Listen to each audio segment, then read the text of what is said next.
Okie dokie. So this wasn't what you were expecting. Hopefully we're coming out live.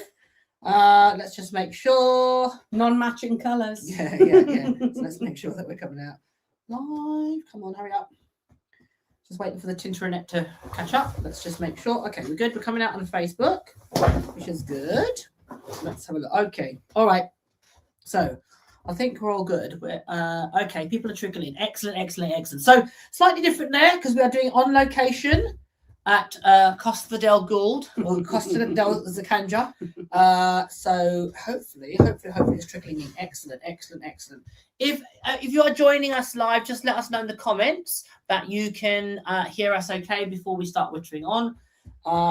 Hopefully it's all working well. Let's just make sure. Yeah, all good. I think we're good. I know that yesterday we had some freezing when you were on, so hopefully this will be fine. So let's see how it goes. So yeah, evening, Stacey. Thank you for joining. Hopefully you can hear us, Sylvia. I should say, Stacey, Sylvia. Hopefully Yvonne is dying. Yeah, I'm just gonna message Yvonne. Yes, live now. Yvonne, hopefully she's watching. So does she help? No, she just likes to watch. Excellent. Oh, there you go, Katie, we can hear you. Excellent. This is novelty for me because I don't normally get to see all of this because I'm not on your StreamYard. Oh, yeah. So I don't get to see all these comments normally. So it's quite nice having that. What do you do? Do you normally see it? I look on there, but I don't get to see them coming up like that. Excellent. Oh, Brenda's here. Okay, excellent. Okay, people are trickling in.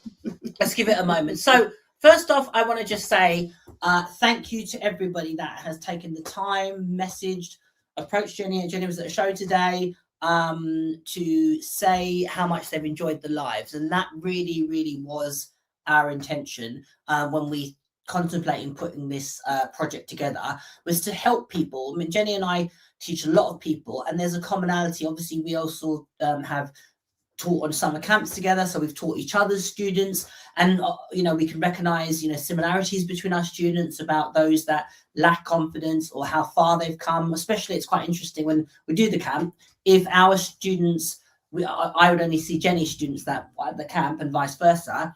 You can often see a lot of growth and progress. There's a couple certainly that Jenny's teach that have come on the camps regularly.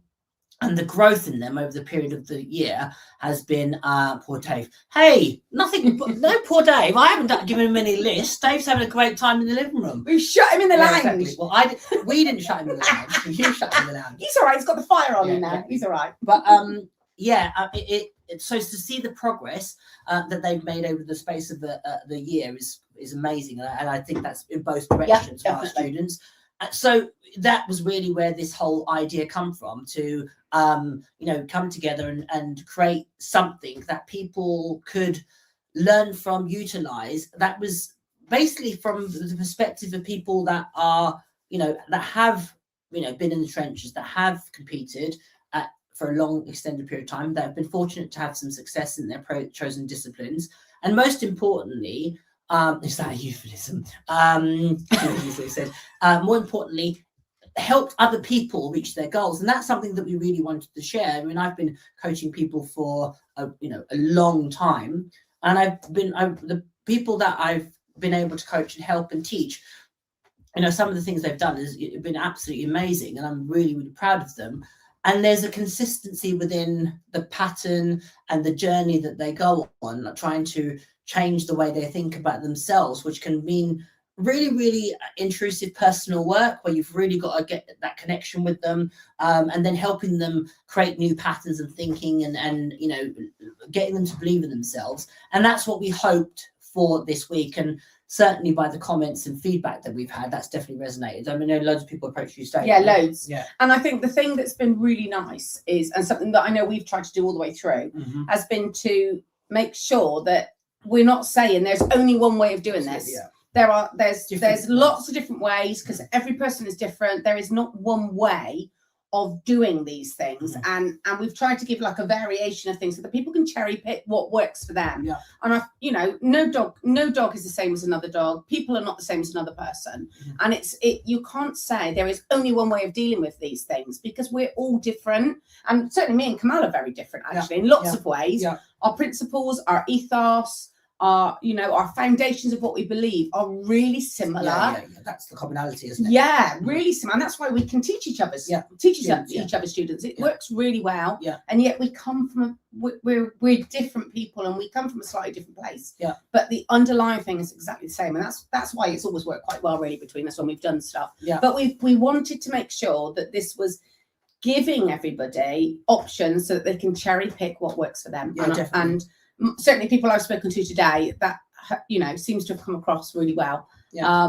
And we're really pleased about that. I think that's an important thing. You can't teach. It's a bit like dogs. You can't teach two dogs the same way. You might have a similar approach, but how you get there with the individual dog definitely differs. I think that's the same with people that you teach. it alters. How I coach one person is definitely not how I would coach another, and I think that's really, really important. And I think there's a lot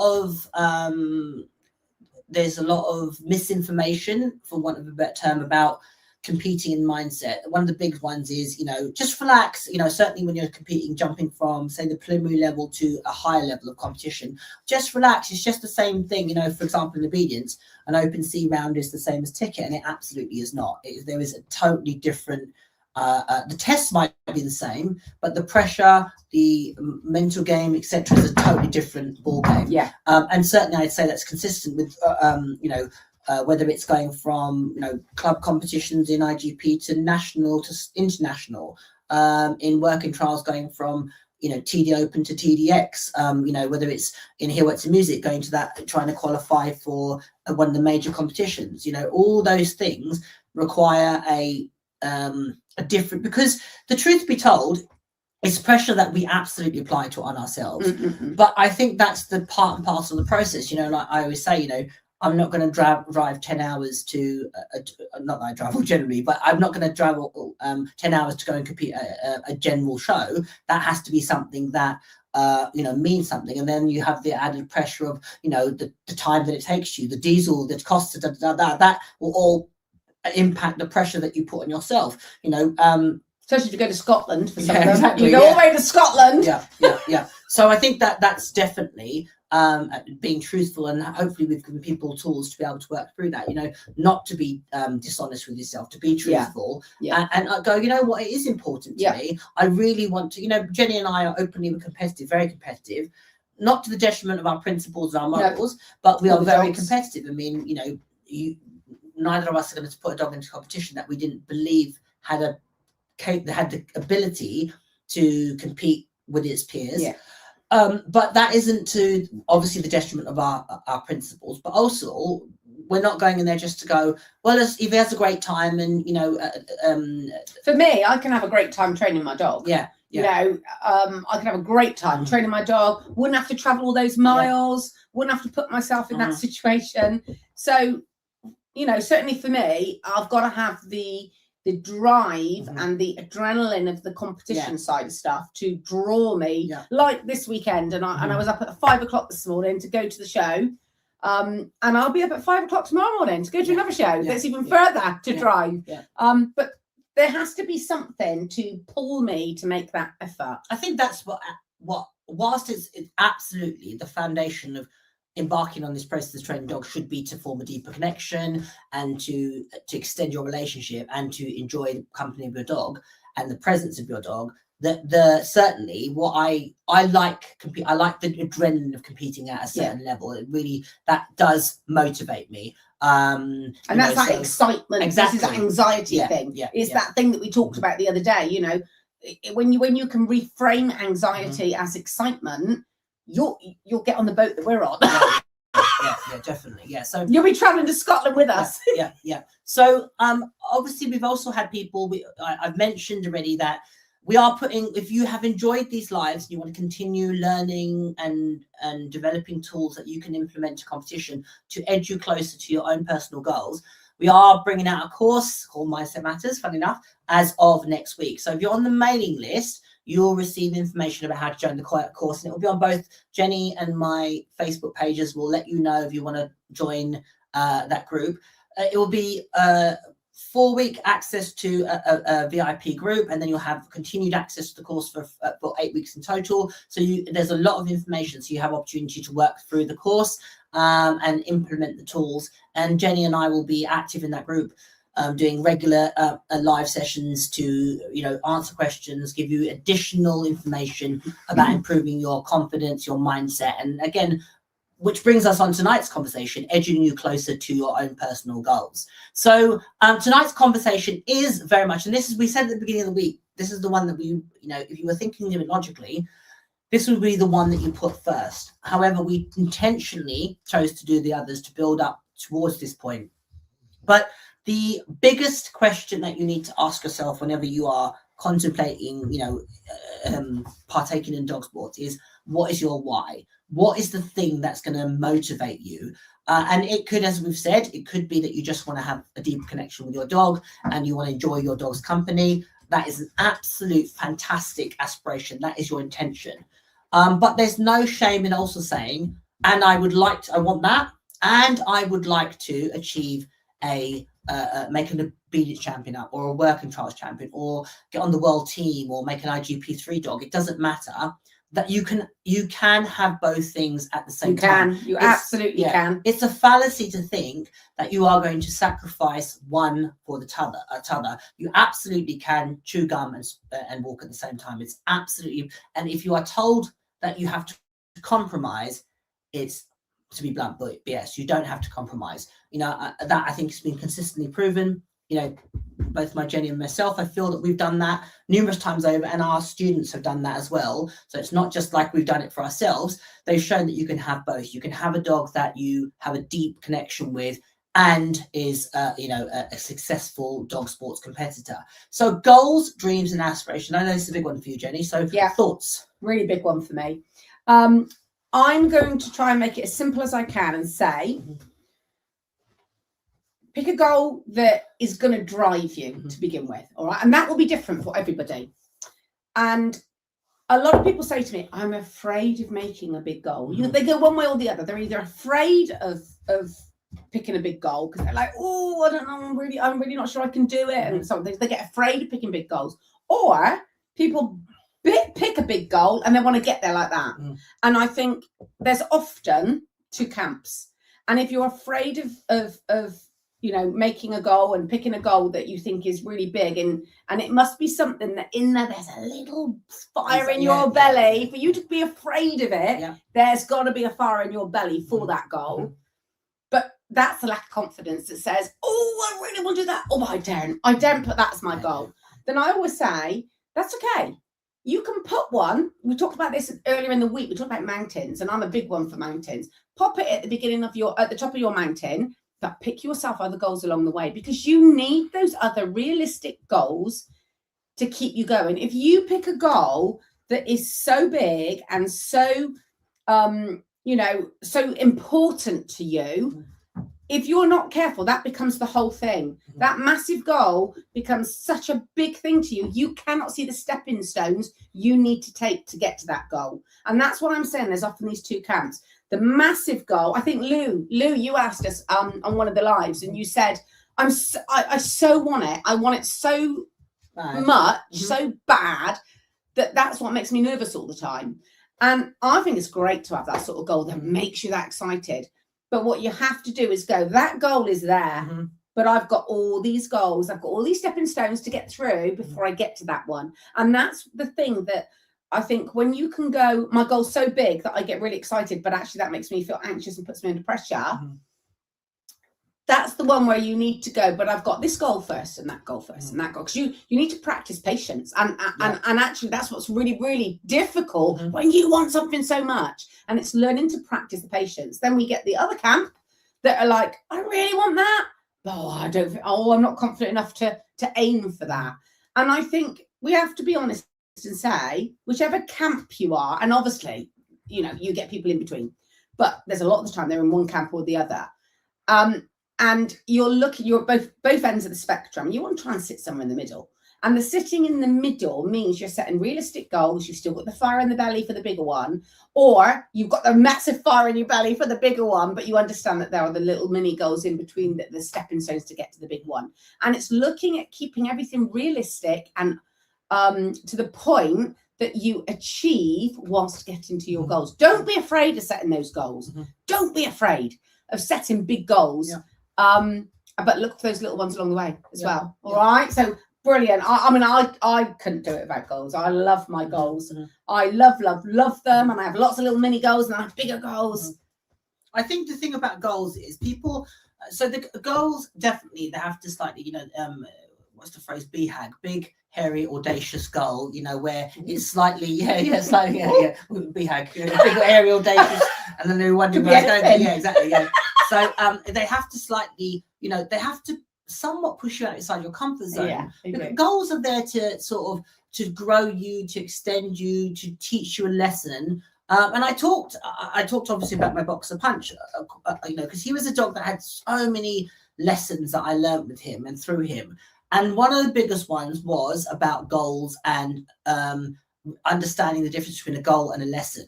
So my goals with him was very, I had big goals. I wanted to have the first IGP3 boxer from the UK go to the Boxer World Championships. And as it happened, obviously that never came to be because of physical stuff. And I look back and the easiest thing to say about that would be, if I was to impact my own confidence, was it was a failure. I failed in my goal.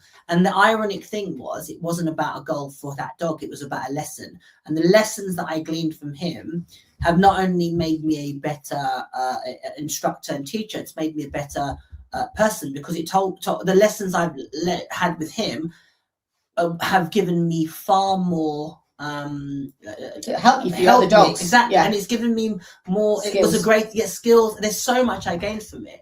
And you also, when you have, Jenny's had similar with one of her dogs in the past, where you have a goal and for whatever reason it doesn't come to be, that doesn't mean that you fail, because it's no different to me getting into the pool when I talked about yesterday about getting in the pool of my swimming competition.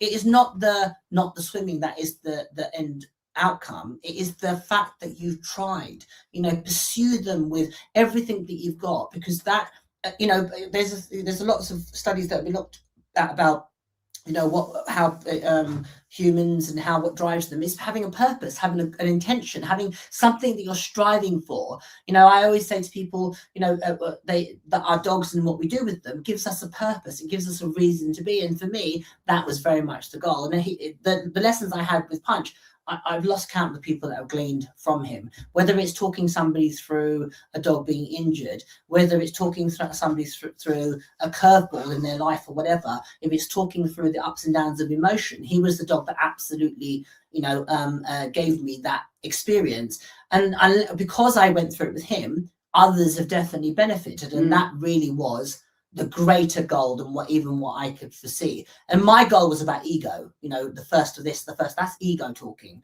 But the real lesson, the goal was beyond even my wildest imaginations. That's the thing I'd say to that. The other thing I'd say about goals, my goals have to be really personal to you, and they have to be something that means something to you. So when I started competing, when Girlie was born, she's the dog that she's an obedient, the dog that I work in Championship C, and she's an obedience champion. The goal was not really about me wanting to go down that path again, because I'd been fortunate and that I'd made another dog a champion. And looking back, actually, at the time, it was actually I built this goal up to be something that I thought it was going to be. I'd make the dog a champion, and people be stopping me in the street, and there'd be doves flying from the sky and all this bit. I'd made it to be something that it really wasn't. And when I look back now, again, like life lessons, it took Girlie to make me appreciate what I'd gone with Ty. And it was really the reason that I had motivation with Girlie. It was really not necessarily about myself, because I meant so much to Val and who owns her, for her to live her ambitions through me. Yeah. And because she's somebody that means so much to me, I thought, well, I physically can do it. So I know she physically can't. So that was really the thing that drove me. And it become very much about living vicariously, allowing her to live vicariously through me and her husband, who's now passed away. And the goal was not about solely the rosette. It was far, far, far more than that. And that's the key thing about having a goal. If you make it about a title, etc., once you get to that point, it's so much like, oh, okay, I've achieved that. You know, I felt like that. Yeah, I felt like that, and it was a really weird feeling with champs. Right, my first champion, and don't get me wrong, I was so excited. It's amazing, yeah, so excited. But it isn't what you think it would be. And then when it happened, I went, "Oh, is that it? Yeah, I've done it. Yeah. Oh, now where am I going to go?" And I all of a sudden, I'd lost my purpose, and I'd lost my like strive. That's exactly what happened to me. Strive. I lost my purpose. Yeah. And like you, I had the two. My first two dogs. My first one took me from pre-beginners to ticket, and then was retired because he was injured. My second one, we went from novice to ticket, retired because she was injured. So I never got through anything. And I got there with chance. It was my third time lucky. And we got there and we did it. And then I went, what do I do now? Once the adrenaline had come down, I was like, I've been striving for this for really years, I suppose. And it had happened. And then I had to make another goal. Yeah. And as soon as I made another goal, I could make peace with it. And then I went and made his sister up to a champion, his little sister up to a champion. So that was a big learning curve. Yeah, and it has to be, because the second goal, you almost have to evolve, don't you? Otherwise, you kind of go, what would be the point? It's not the same. The first of everything. We always talk about this, don't we? Yeah. The first of everything is the best. It really is the best. But then that was different again for me, and so on. And it was like, once I made another goal, I made peace. I could make peace with it all. And then I was like, that's fine. I feel comfortable again now. And off we go again. And it, I hadn't done the first two, and that third one was due to injury. This is where we've had actually quite a similar background in that way. And then when you do it, that creates resilience, and that is what you're talking about, the journey. It's journey resilience. Is learning the resilience, keep going. And I have to say, my first two, when they were both injured, I went, I'm never having another shepherd. I'm not going to do it with another shepherd. Heartache. I can't deal with the heartache. I couldn't deal with all my hopes and my dreams and all the hard work and all the travel for the dog to get to ticket and then go, well, there you go, you've worked 3, now you're out of it. You can't do anything more than that. And I was like, right, I'm going to get another breed. I'm going to get a Labrador. And in the end, I was like, no, they're my breed. I'm sticking with it. And it's ironic because the lessons that you learned from Zach was what really saved Teo. Yes, it was. Yes, and at the time we're talking, that's a decade apart. Apart? It would have been, because it was 2000 and it would have been that. It would have been more than that, because Teo's injury was 2000, and we worked this out the other day. 2017, wasn't it? 18? No, 2020. It was COVID. 2020, 2021, 21 to 21, COVID, and Zach was retired, and Zach was retired in 2002. Jazz was retired in 2005. So we're talking 15, 16 years. Yeah. So again, this is about goals and lessons. The lesson that you gain in that moment, you might not see Tracy was talking about, how do you keep yourself going? It's trusting that if the goal, it might not be about the goal, it might be about the lesson, and the lesson will absolutely serve you for a subsequent goal. And what Punch definitely taught me is, not quitting, not giving up, trying one more thing, trying something else, finding the answer, be dogged and determined. And that was really a huge lesson about creating goals and making peace with what the lesson is from it, because the goal doesn't have to change, but it might not be in that moment. And I think that's a really, really important lesson. So when you're talking about goals, dreams, etc., first, that is, as we said, they've got to slightly unnerve you, they've got to be personal, they've got to mean something to you.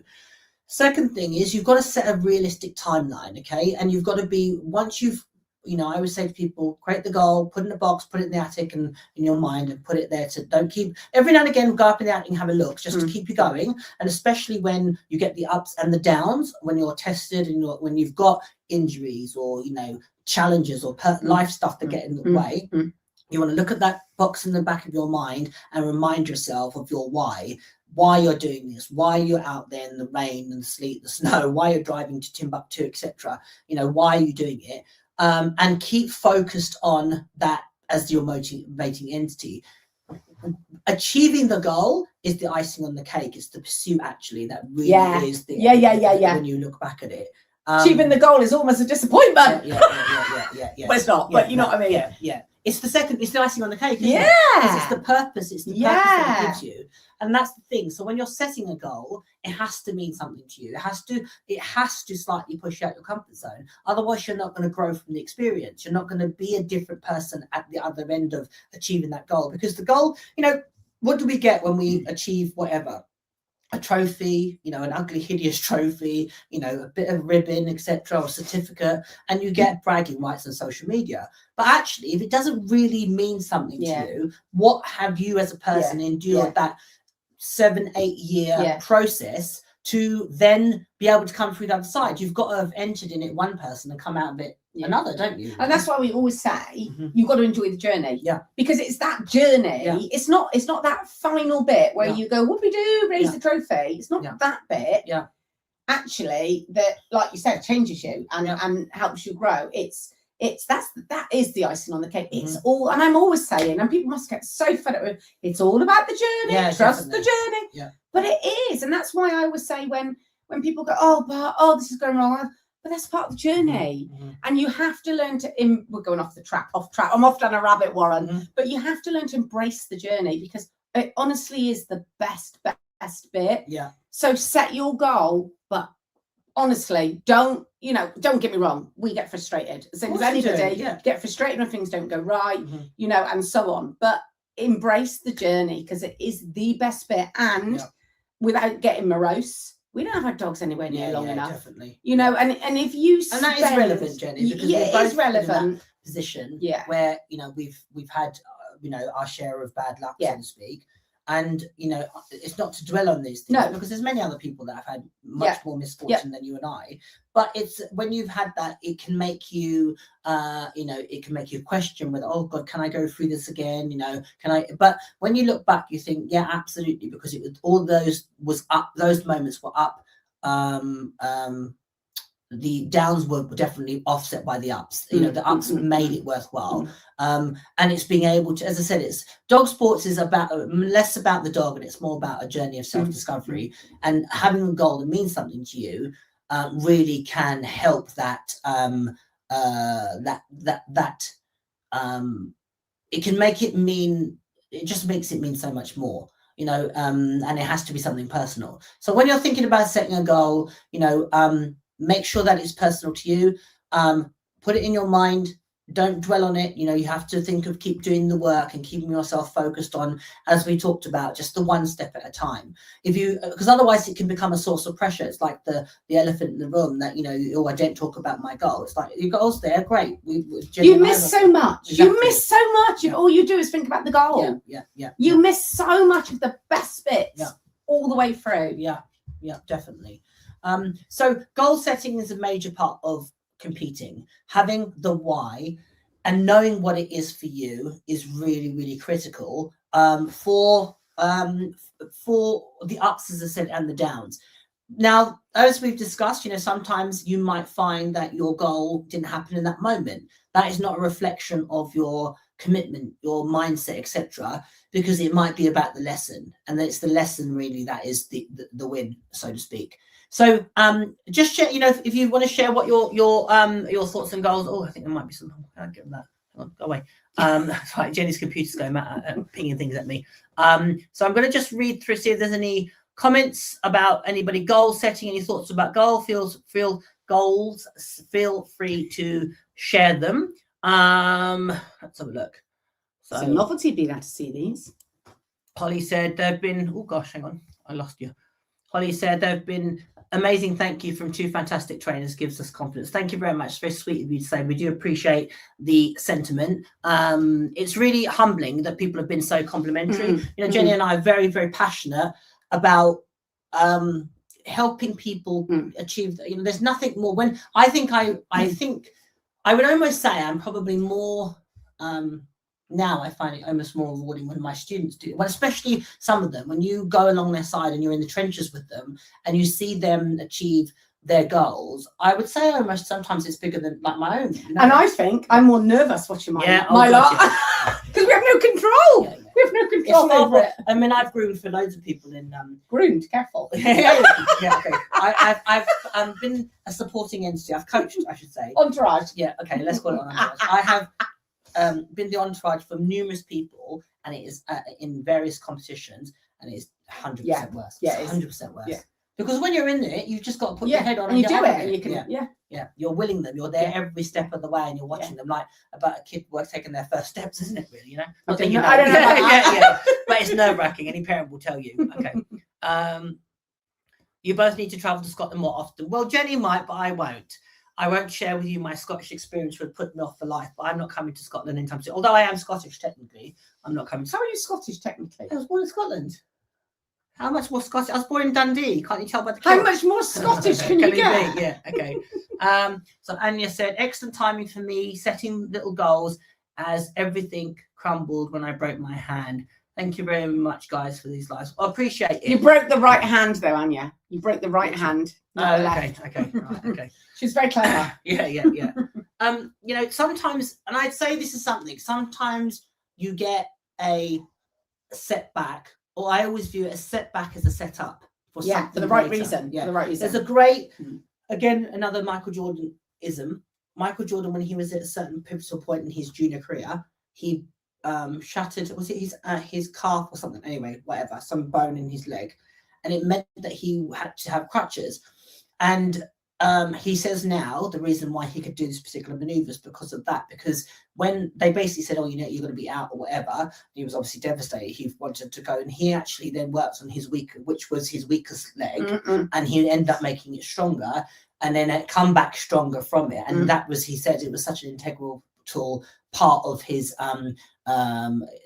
process and his journey. So, you know, a setback doesn't have to be a setback, it can be a setup. And I always think that's also a reflection of mindset. There's a couple of little ditties and stories that just to share with you. So years ago, a very good friend of mine was prepping for crufts, and funny enough, she was in Scotland, and it was obviously, as in Scotland, you guys don't have the best weather, the most savoury weather. And she was prepping for crufts, a couple of weeks off, and I rang her and she said, oh, you know, we've got X amount of snow, like a foot of snow, something stupid like that. And I said, I rang up and oh, that's right, her vehicle was stuck in wherever she parked it. Anyway, so I rang her back and she was calling the RAC, and, you know, she had these great plans to train for crufts, blah, blah, blah. And I rang her back however long later. I said, oh, did you get picked up? And she says, yeah. I said, what did you do? She said, I said, oh, what a shame you couldn't train your dogs. It's so close to crufts, blah, blah. She said, no, I trained the dogs. I just got a vet bed out and trained them. I put the vet bed on the floor. And that's the thing about setbacks don't have to be setbacks, they can be setups. And ironically, she went on to win crufts. So and you just have to find another way around it. That's the difference. Yeah. You know, and I think that's the thing. This is again another rabbit warren, but it's all about excuses. It's easy to make excuses, and there are reasons for things, don't get me wrong, but an excuse shouldn't stop you finding a way around things.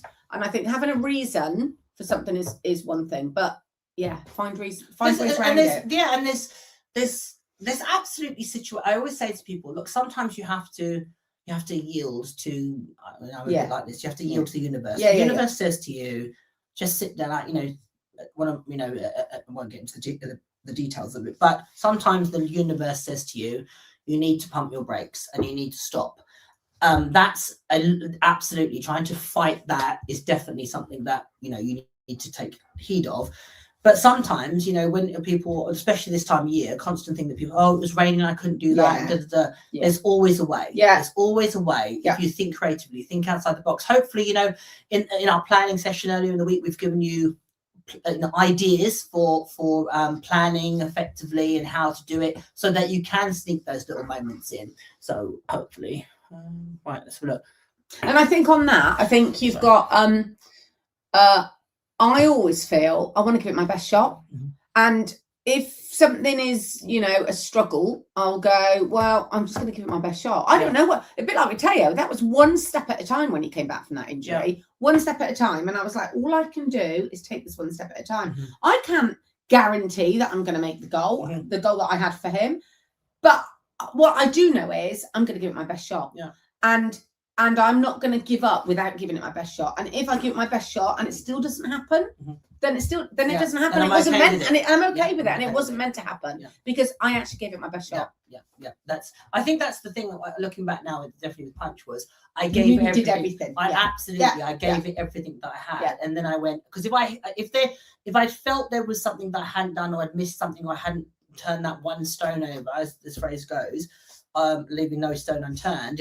Then I would have had a feeling like rest, but I felt a great sense of peace because I gave it every single thing that I had in me, and it showed me how much I can push myself, and how, you know, I can always go one more rep. I can always do that one little extra thing. I can always find that solution. So that was really, as I said, the lesson really. So let's have a look here. So Kerry said, sorry. Oh, sorry. Right. Thank you. I've been so upset that I feel I'm running out of time with Finn due to unfortunate setbacks.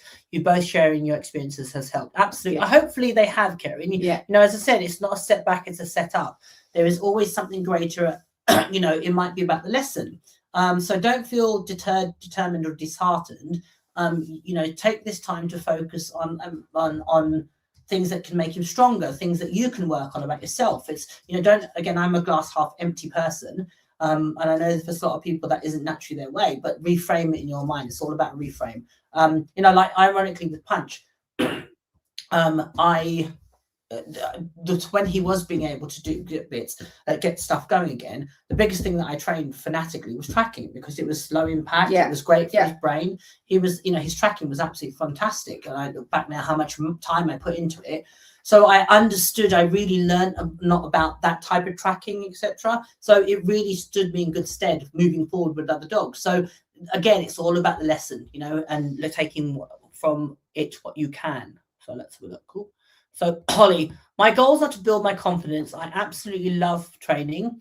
Well, let me just push that up. Sorry. I love training and the band that comes with my dogs. Bond that comes with my dogs when we have the light bulb moments. Yeah, absolutely. That builds my confidence. I can see we're achieving. I don't feel I need to step in the ring. That will come, and we have taken a step back so we can enjoy the journey and taken on doing the Kennel Club because it sends as absolutely. So, you know, the thing is, there's no pressure. No. The pressure that is only stuff that we put on ourselves in terms of having to do. Set your own timeline, create a goal that's personal for you. And then don't be afraid to own it. Go, do you know what? Actually, I feel I'm ready to compete. I'm going to give it a go. And then once you attempt, there is no such thing as failure. It's just feedback. You know, even if you go in, doesn't matter what happens, it's feedback. And that's something people take so personally. It doesn't go well. Oh my God, what happens? A disaster. I've done this badly, etc. It's just feedback. Today was classic for me, wasn't it? Yeah, absolutely. We went to the show. We're looking for qualifiers. And I went in and we had errors, and I was so chuffed with the dogs because the information to me was we're moving in the right place. We're moving in the right direction. We're moving in the right direction. There's always an element of, I liked your phrase you've used a couple of times, waiting for the chips to fall, where the chips fall. And I'm like, yeah, it'll come at some point. You know, I've got two dogs, slightly different stages, both competing at the same level, and things happen today. But they were things that are work in progress in training. Was I disappointed? No, because they've come so much further than they would have been 3 months ago. And so that's the important thing. I went with an aim today. Of course, I would like to go on and got the qualifiers. But what my dog showed me today was we're going in the right direction. It showed me that the training is on the right track. You can't ask any more than that. Absolutely, yeah. So it's never failure. It's the feedback. Yeah. And feedback today was great. Real positive feedback for me. These lives have been amazing and helped me no end. My brain is doing overtime thinking of my end goal for rally and all the stepping stones in between towards the end goal. Excellent. We love that you're now starting to think about it and slowly form a plan. I always say, a good friend of mine always says, the chips are all up in the air and you've got to let them fall into place, all the pieces. So don't, let it. I often will let it. When I have something like that and I'm like, oh God, that's a lot to think about, I allow myself time to process it. And that's where, like for me, it'd be physical exercise for me, or my dog walk, where I do all my thinking and I go, okay, how's this all going to fall into place? What am I going to do when? And then a plan forms, and that's where the sheet's going to really the ebook about planning the worksheet about planning is really going to help you. There is other workbooks that are part of the Mindset Matters course. that will again guide you and try and refine your thinking and your competing mindset to really dial it down to you Prompts, personally. lots of prompts. Absolutely, yeah. So Yvonne said, 2 of my dogs died at 5 and one had a leg removed, almost 5 years old. Another seriously ill at 5, so retired and died at 8. Apart from the devastating heartaches, all hard work and goals disappearing. I changed breeds. I couldn't survive a repeat of losing your best friend. Yeah, absolutely. You know, I have to say, you know, I've had several dogs that I've lost, you know, prematurely, and like I had a German Shepherd that I wanted to do IGP. She unfortunately passed really young. I had Punch that obviously passed and he never got out of the box. And Jungle's had a series of injuries, nothing long term, but she's very injury prone, or she's forever injuring herself. And it's definitely been a case of, you know, that stuff, my stuff coming, oh my God, another dog that's not going to be able to do X, Y, and Z. Sorry, interrupting. There was a moment, wasn't there, for you where you doubted making another goal? Yeah. And that's natural. Yeah. You actually went, natural. I don't know if I can do this again. I don't know. Yeah, definitely. I had that. And I think that's normal. I can remember it's healthy to have that moment to reset and go and to be, you know, because that's, you know, losing young dogs is obviously tragic. But the thing I'd say to you in that is not to stay in that space of grief. And, you know, I being transparent, I don't talk about it, those things, because I've moved through that, not past it, I've moved through it. And the lesson that, again, I gleaned from them was, you know, my German Shepherd was a classic example of, you know, again, I was training her to do IGP. And the day before she passed, when I was a police officer, it was one of my days off. And I love to take my dogs to different locations to walk. It's like my thing to do with them. Anyway, I took my dogs to this particular place they'd never been before. And I remember it was, she passed on my birthday, funny enough. And it was autumn. The leaves were absolutely like a foot deep. And I remember seeing her running around, how happy she was just to be, and she was a phenomenal dog, how happy she was to just be alive. And then unfortunately the next day she was passed.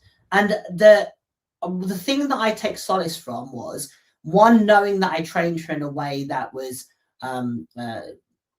compassionate and it had empathy, and the methods I chose and to train. And she was a dog that was in the earlier part of my training, from being a more balanced trainer to a clicker trainer. And that's not about methodology. It was just I was happy with the choices that I made in training her, and the life that she had. And that was the lesson.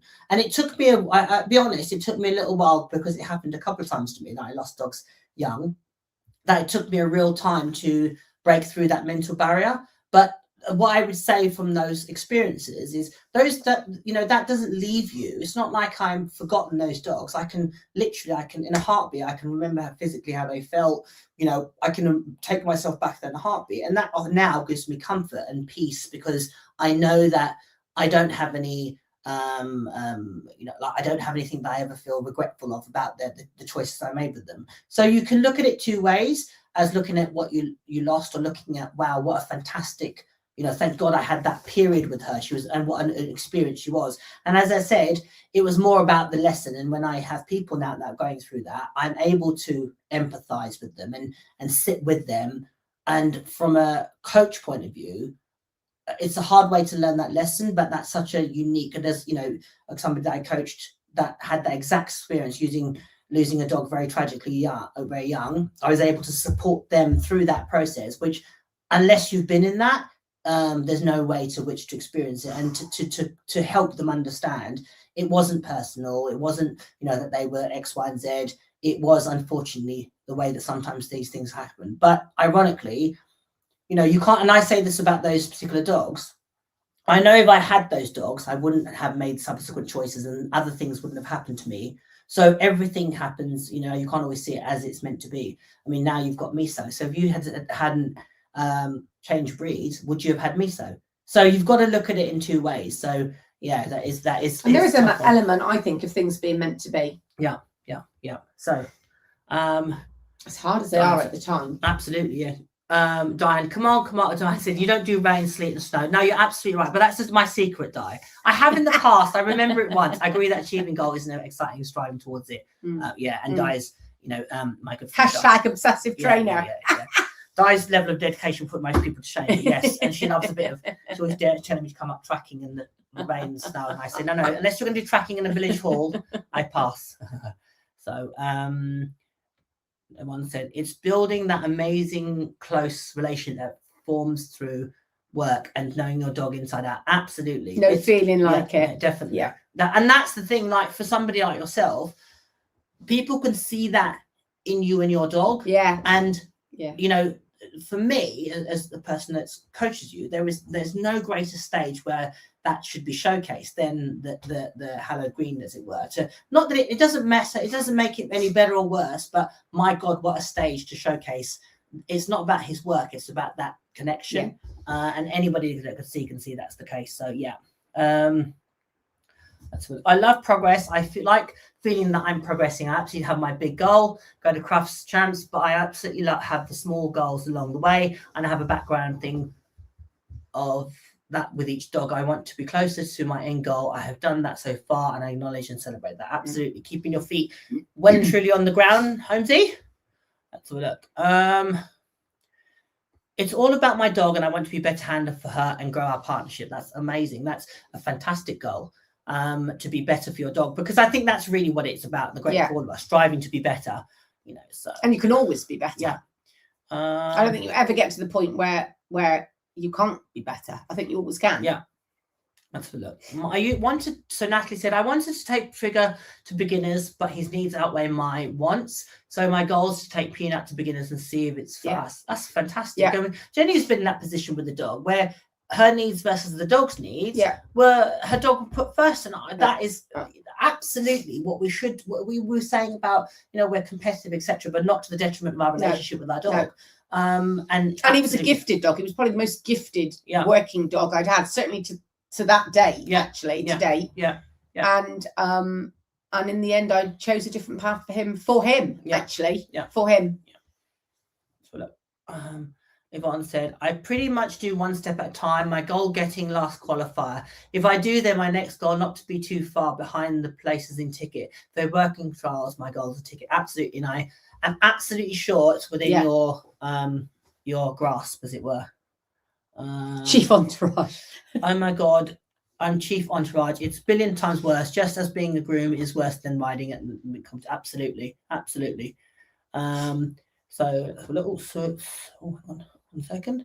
Louise said, swapping from agility to rally and taking the pressure off my Betty Whippet and me has built our confidence, which was last year's goal. That's fantastic. Realigning yourself to goals that actually matter to you and personal. And that's the thing, you can evolve. Goals can evolve. You know, they don't have to be, you know, yes, definitely have them, but you might, for whatever reason, and that again was, to be honest, was a learning curve with Punch. My lesson was I should have realigned my goal sooner in the process. You know, switched primarily over to competitive obedience, you know, but I made that choice, and it was a lesson to be learned. And probably for me with Jimmy, I could have switched him earlier.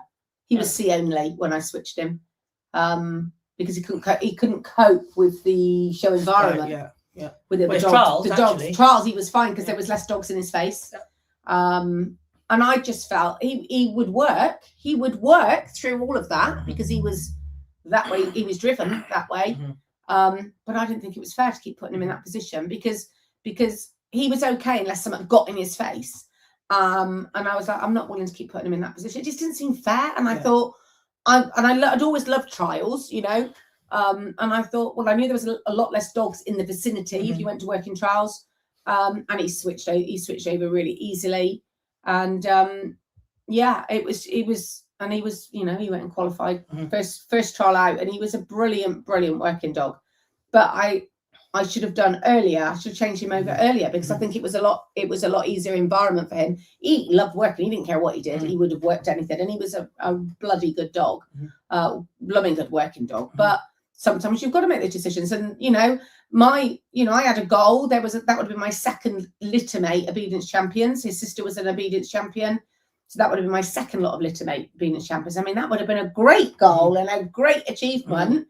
But he came first. I could have carried on with him. He had his C work and everything. And I just thought, it's not fair on him. It's not fair. So I pulled him and we did trials instead. And he was successful in trials. But, you know, you sometimes who knows what is, you know, what is on the cards for you, really. And you've got to put the dogs first. And for me, you know, mine come first every time. Every time. So Tracy said, dual champion breed and obedience before I'm 90. Well, if anybody can do it with a poodle, my money is definitely firmly on you, Tracy. And given that you've set the goal of being 90, well, that gives you another at least 60 years, because you're only in your 30s now, aren't you, Trace? So, yeah. So which one of your poodles are champions at the moment?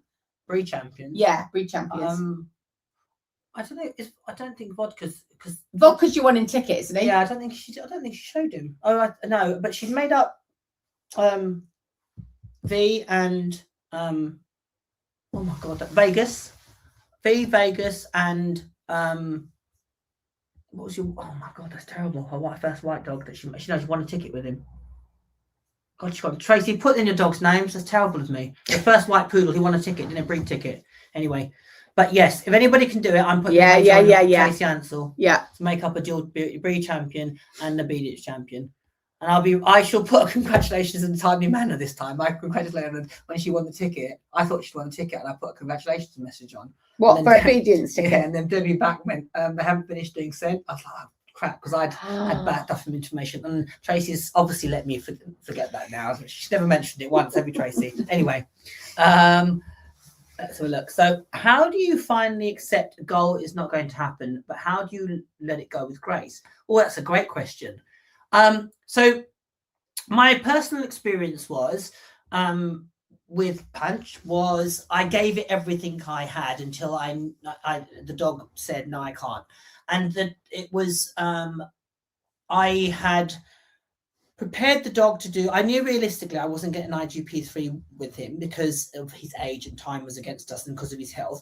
But after I rehabbed him for fitness, I thought I could definitely get an IGP1. His tracking was really solid. His protection round was really good, and his obedience was good.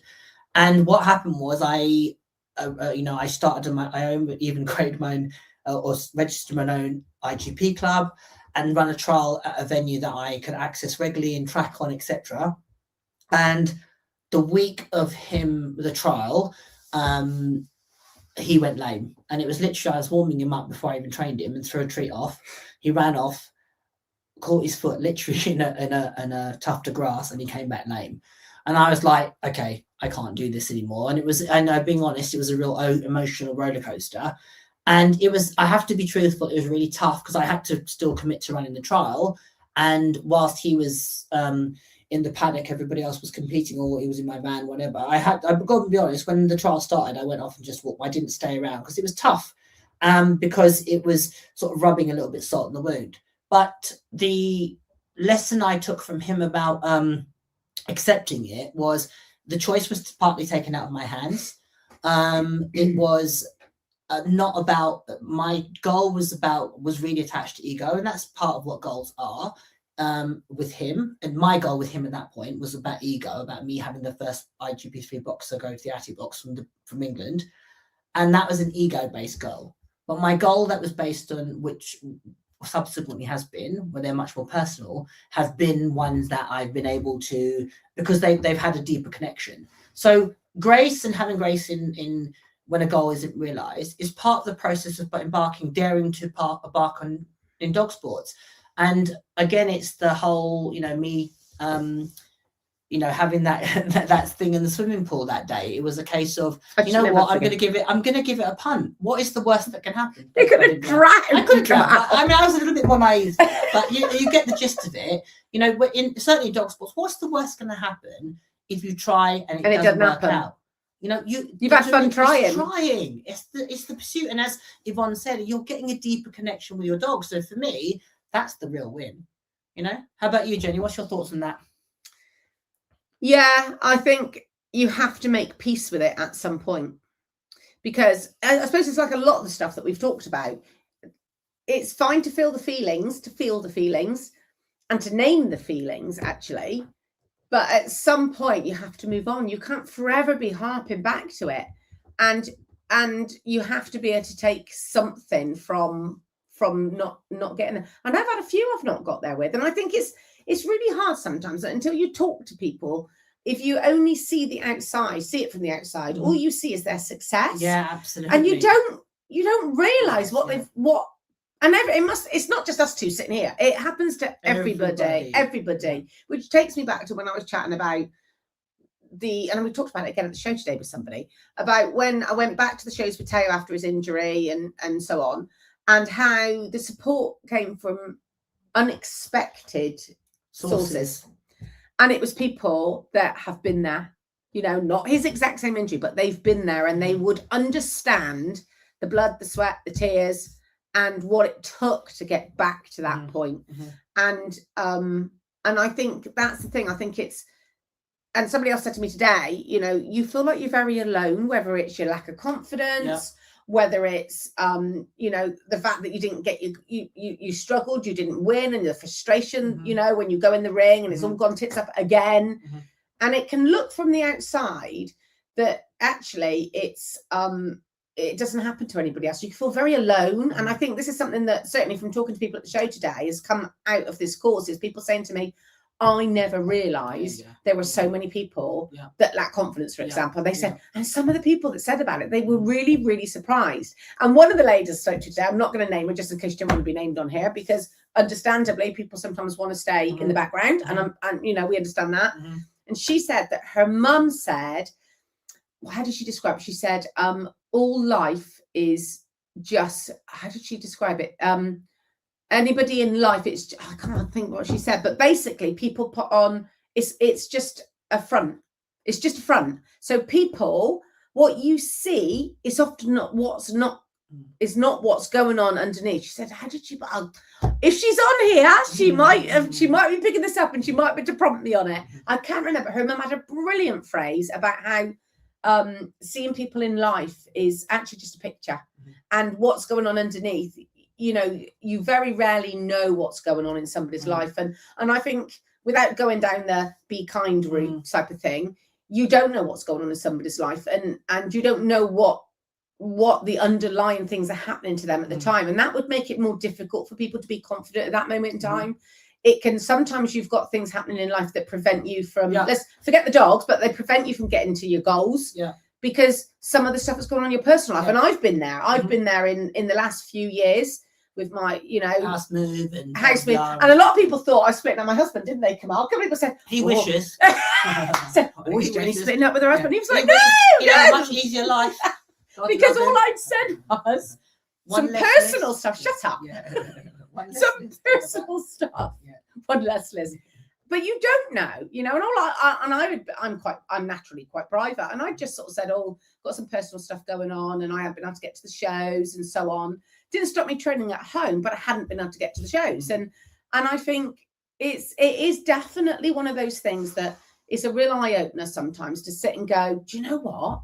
Actually, when we do these sort of chats, you can get something out of it and go, actually, I never realized there were all those people that lack confidence, and there were people that I didn't think would lack confidence, or there were, you know, we don't always, this is why we've been so honest, really sitting and saying, we don't always get our goals. Set them, by all means, set them, and all the lovely stuff that comes from setting them. But, you know, it's not the end of the world if you don't make the pursuit. Them. It is the pursuit. It's the pursuit of the goals. You know, it's definitely the thing. So, yeah, hopefully that's answered the question. So Debbie said her goal is with Alan, win a B, win out of B, win a C, qualify ticket, win a ticket, keep trotting. A stalker, like him a bit more, get him in the ring, win novice again, then visit his goals.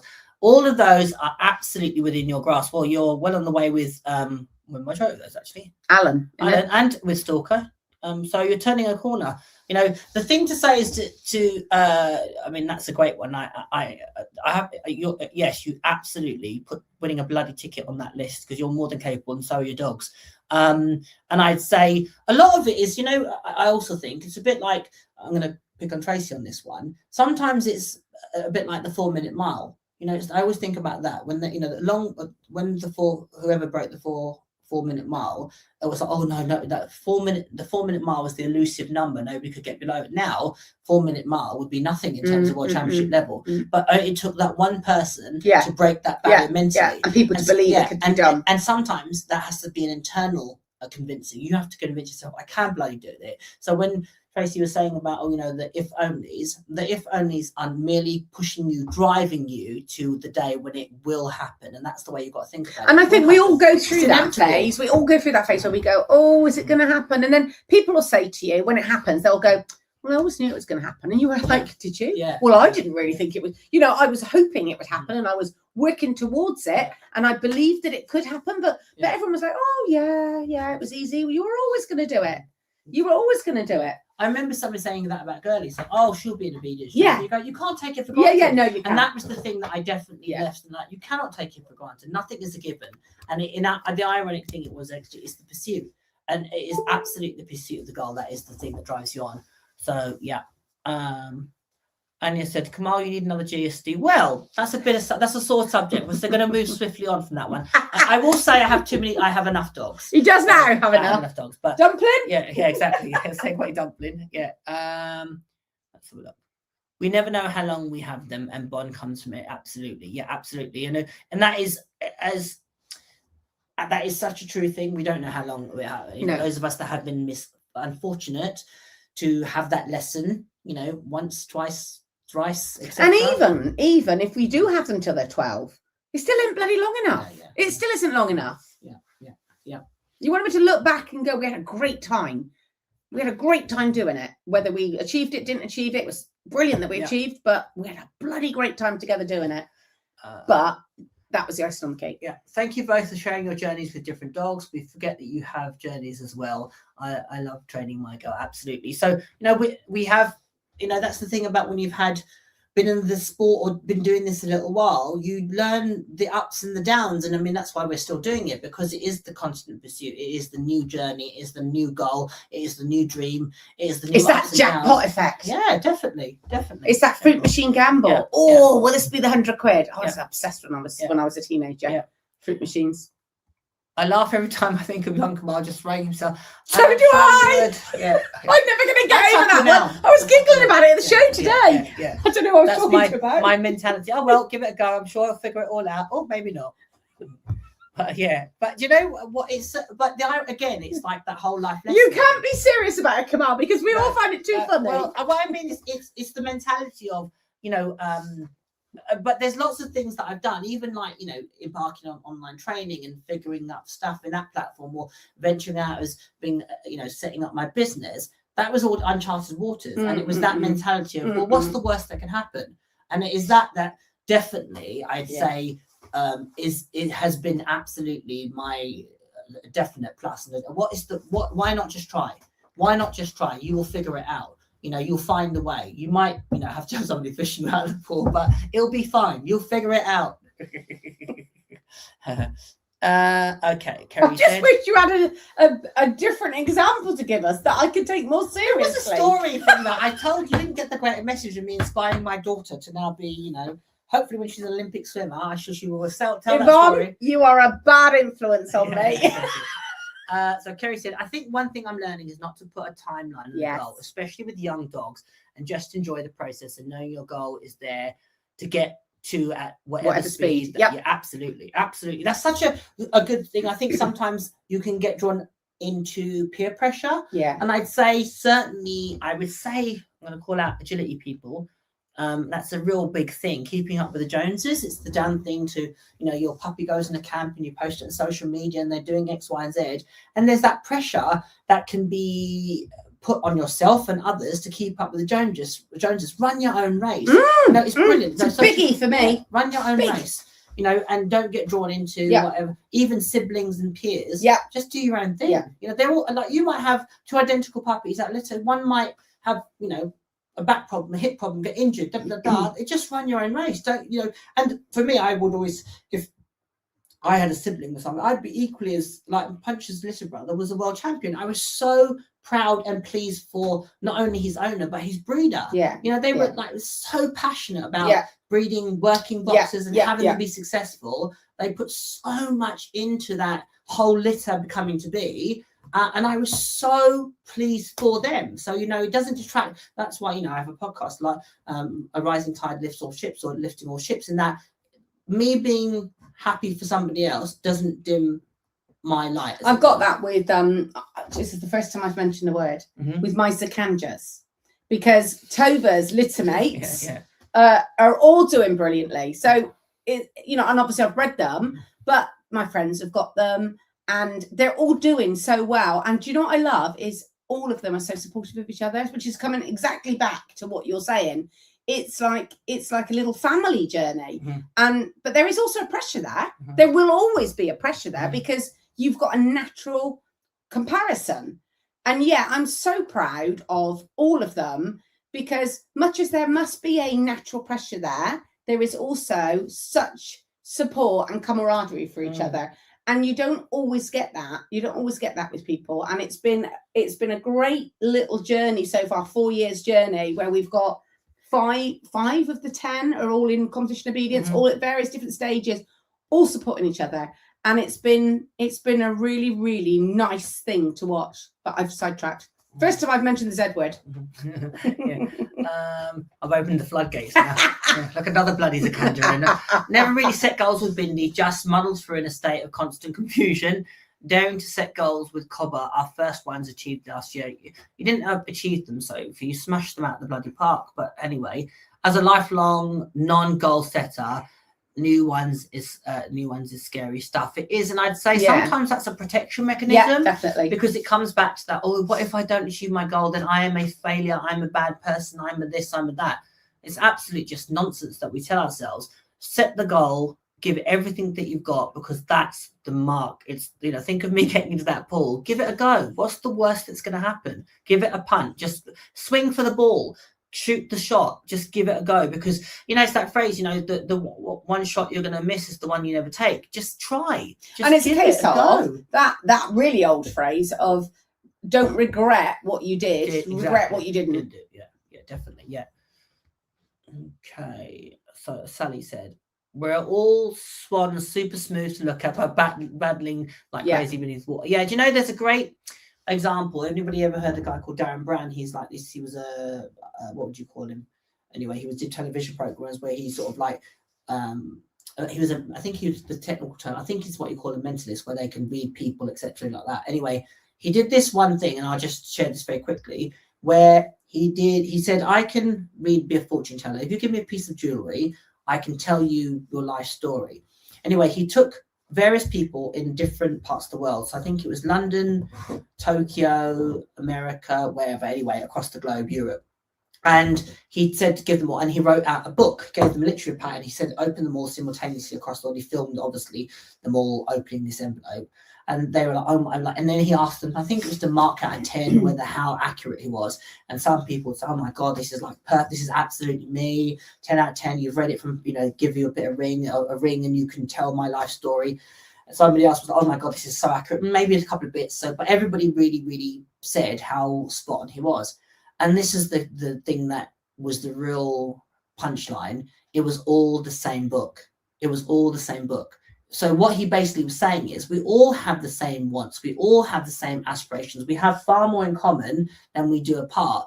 So when you look at somebody that you perceive as, oh my God, they've got it all together, actually, no, they're probably not. They're a swan with patting their feet underneath. And the person that, you think is stern-faced and po-faced, actually, they're just trying to get through that moment, etc. So, it's a great thing. And this is the great thing about these conversations. It shows that we actually have far more in common.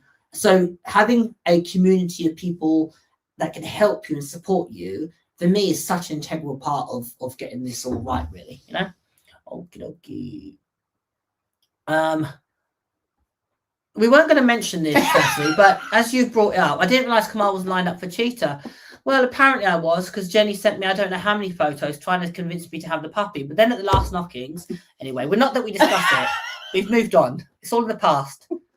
It's just a lesson. I'm going to call that as a lesson. The lesson is don't get a puppy or Jenny bloody Gould, or don't tell her you might want one, because she'll dangle it like a carrot in front of your face and say you're not having it, I'm keeping it. I love the energy on these lives. Best way to start with it. Absolutely. Jenny and I are very much about positivity, and lifting, I keep on harping about that, but it's such a thing, like that tones, the way you view the world, the way you talk, everything, it has a ripple effect. And I definitely we could be chin wagging for bloody ages, and about this, that, and the other. But we usually do. Yeah, but it's not from a point of, as people, we're not.